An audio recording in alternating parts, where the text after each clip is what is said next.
Assalamualaikum warahmatullahi wabarakatuh. Salam sejahtera untuk kita semua. Kembali saya Catur Sasongko hadir kali ini akan mempresentasikan terkait soal dan pembahasan materi dalam mata ajar pengantar akuntansi 1 terkait dengan proses penjurnalan, kemudian posting ke buku besar dan pembuatan raca saldo atau trial balance. Oke. Nah, berikut ini adalah soalnya ya, kita lihat. Jadi Anda diberikan raca saldo per 30 September 2021 untuk perusahaan Clean Laundry. Ada akun kas sampai dengan modal Ibu Rini, kemudian ada saldo masing-masing, dan kita lihat total debit harus sama dengan total kredit.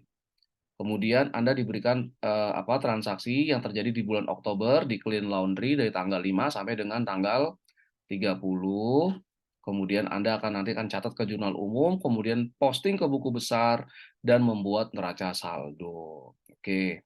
Nah, langkah pertama kita pindahkan saldo-saldo di neraca saldo akun-akun di neraca saldo ini ke buku besar ya. Kita mulai dengan namanya saldo awal atau beginning balance. Untuk kas itu adalah 85 juta, untuk piutang di debit itu 22 juta, perlengkapan juga di debit 17 juta, peralatan kantor itu di debit 80 juta, utang dagang di kredit ya, saldo normal, ingat beginning-nya 50, pendapatan diterima di muka juga beginning, ini 7 juta, dan modal Ibu Rini di kredit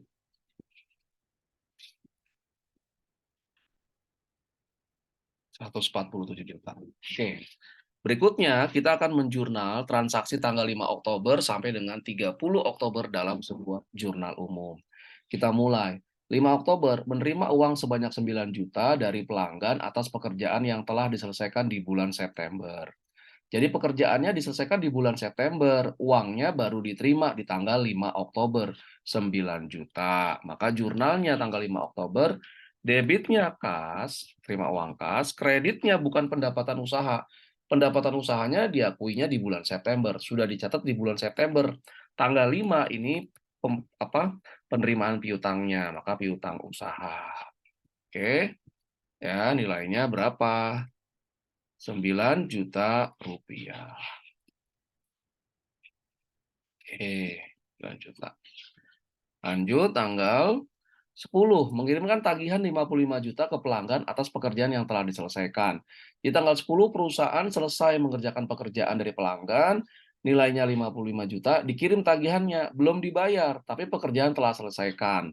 Maka muncul tanggal 10, ya tanggal 10, debitnya itu piutang usaha. Kreditnya pendapatan jasa. 55 juta rupiah. Nah, ini ingat ya, accrual basis pendapatan diakui saat pekerjaan dari pelanggan telah selesai.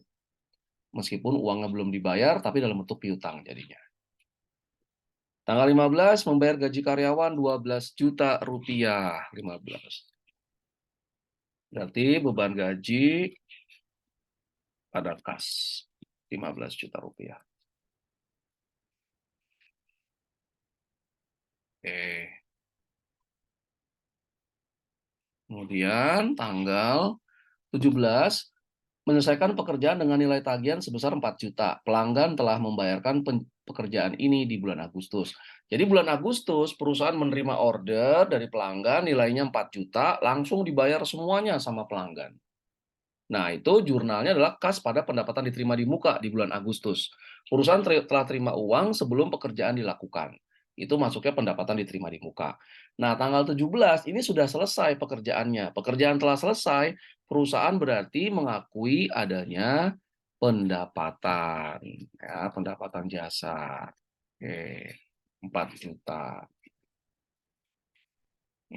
tanggal 17. Nah, debitnya apa? Jadi saat terima di bulan Agustus itu jurnalnya khas pada pendapatan diterima di muka gitu ya. Nah, ini pendapatan diterima di muka.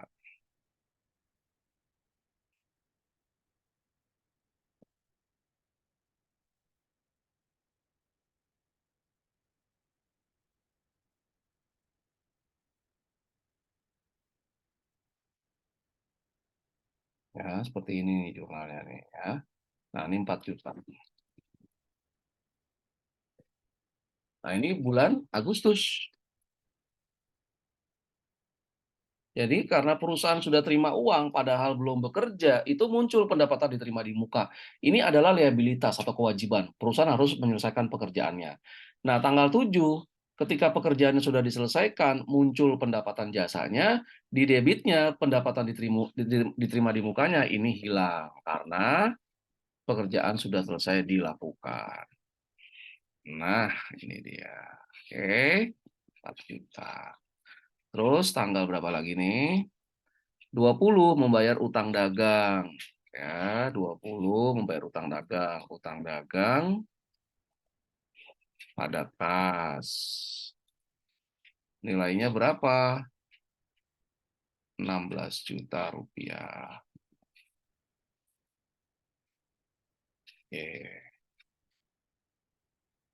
Tanggal 29, Ibu Rini mengambil uang perusahaan 5 juta untuk kepentingan pribadinya. Ya, 29. Nah, ingat ada pemisahan kekayaan antara pemilik dengan perusahaan. Kalau pemilik mengambil uang perusahaan untuk kepentingan pribadi pemilik, maka di debitnya adalah prive Ibu Rini. Prive Ibu Rini nanti akan mengurangi modal pada kas. Ya, 5 juta rupiah. 5 juta rupiah. Oke. Terakhir itu tanggal 30 membayar pengeluaran listrik, air, dan telepon 6 juta. Nah, ini 30. Jadi kita masuk beban utilitas pada kas. Ya, jadi gabung aja nih. Listrik, air, telepon kita gabung jadi beban utilitas. Nah, ini nilainya 6 juta rupiah. Oke, 6 juta rupiah. Nah, berikutnya kita masuk ke apa? Posting nih buku besar. Kita posting buku besarnya ya. Kita lihat di masing-masing kronologis. Tanggal 5 di kas di debit 9 juta. Maka tanggal 5 kas di debitnya adalah 9 juta. Kemudian di piutang di kredit tanggal 5 itu 9 juta. Oke.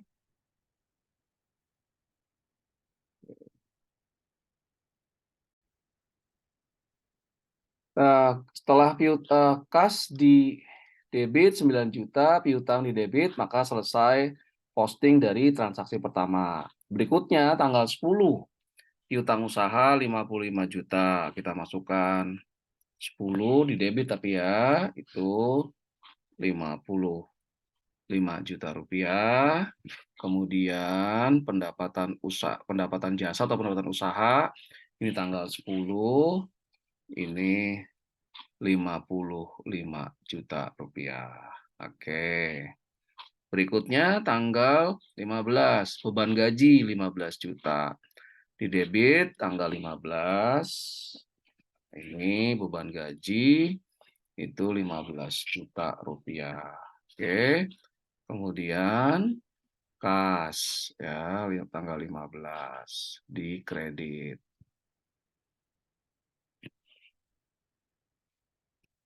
Ini masuk 15. Berikutnya tanggal 17, pendapatan diterima di muka di debit 17. Pendapatan diterima di muka di debit nilainya 4 juta, kemudian muncul di pendapatan jasa tanggal 17. Ini kita dapat 4 juta. Lanjut, tanggal 20 utang dagang di debit 6 juta. Ya, tanggal 20 utang dagang di debit 16 juta, sorry. Kemudian di kredit. Ini kas tanggal 16. Tanggal 20 ya, sorry, tanggal 20. Nilainya 16 juta ya. Oke, tanggal 20. Kemudian tanggal 29 prive 5 juta, Ibu Rini prive. Nah, ini tanggal 29. Di debit nilainya 5 juta. Oke, kemudian kas 29 ya, ini juga 5 juta. Terakhir 30 beban utilitas itu di debit 6 juta. Kas tanggal 30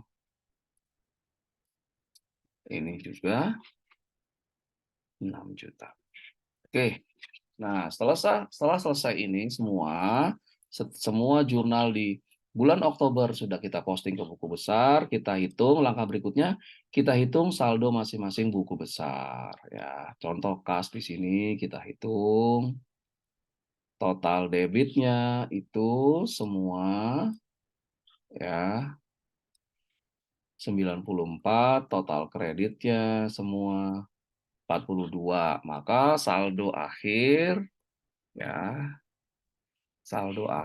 balance-nya untuk kas adalah 94 dikurangi 42. Nah, saldonya di debit. Ya, saldonya di debit. Kemudian kita lakukan juga untuk piutang ya, kita jumlahkan apa? Saldo saldo apa? Jumlah debitnya dan jumlah kreditnya. Ya, kemudian kita buat balance akhirnya adalah piutang 77 juta dikurangi 9 juta 68.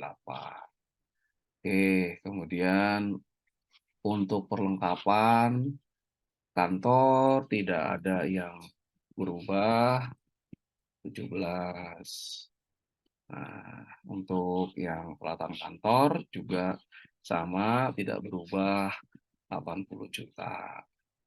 Nah, utang dagang ya, utang dagang saldo debit itu 16, saldo kreditnya itu 50 juta. Maka balance-nya sekarang utang dagang karena saldo normalnya kredit, dia dikredit. Nilainya 50 juta dikurang 16. Oke. Kemudian pendapatan diterima di muka. Nah, itu 4 juta di debit, terus 17 di kredit. Maka saldo balance-nya itu saldo akhirnya adalah 7 juta dikurang 4 juta, di kredit 3 juta. Modal Ibu Rini tidak berubah ya. Nah, ini 147 juta. Pendapatan jasa di eh, di bulan Oktober gitu ya. Ini jumlah semua 59. Oke. Beban gaji ini saldonya, saldo akhir di buku besar 15 juta setelah postingnya. Prive ini 5 juta di debit. Hati-hati saldo normal penting. Salah penempatan bisa salah nanti. Neraca saldonya nggak imbang. Dan beban utilitas itu 6 juta. Oke. Nah, sudah dapat nih sekarang nih ending balance saldo akhir dari masing-masing akun. Kita bisa membuat namanya neraca saldo ya. Neraca saldo. Nah, yang mudahnya kita ambil aja dari sini. Oke. Neraca saldo. Oke, ya, kita ini kan. Nah, pernya sekarang per 31 Oktober ya, 2021. Oke, ini kita hapus dulu ya. Terus kita jumlah, ada yang kita tambahkan nanti. Tuh, kita mulai. Kas. Ya. Kas ini dapat dari mana? Kita ambil dari buku besar, kemudian ending balance saldo akhir kas nih yang kita hitung 52. Piutang usaha kita ambil dari buku besar 68. Penempatan saldo normalnya harus tepat ya. Perlengkapan kantor itu 17 juta di debit, peralatan kantor itu 80 juta di kredit di debit, sorry. Utang dagang kita ambil dari buku besar utang dagang, saldo akhirnya di kredit 34 juta. Kemudian pendapatan diterima di muka kita lihat di buku besar, kredit 3 juta rupiah, modal Ibu Rini kredit tetap 147. Nah, nih kita lihat nih, mana yang belum masuk nih. Nah, ini ada nih pendapatan jasa, kita masukkan. Pendapatan jasa.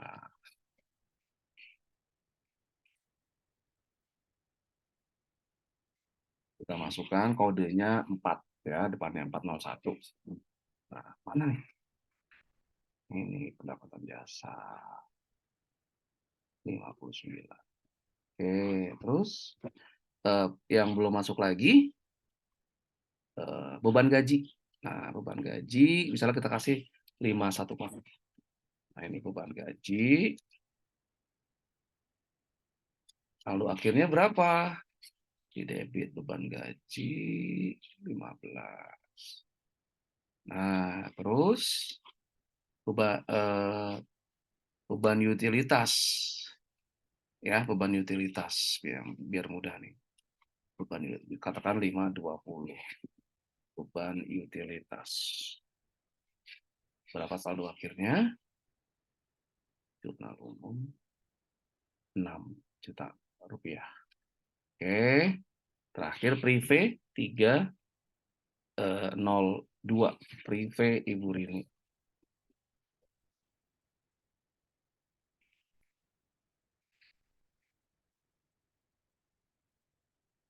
Akhir 5 juta.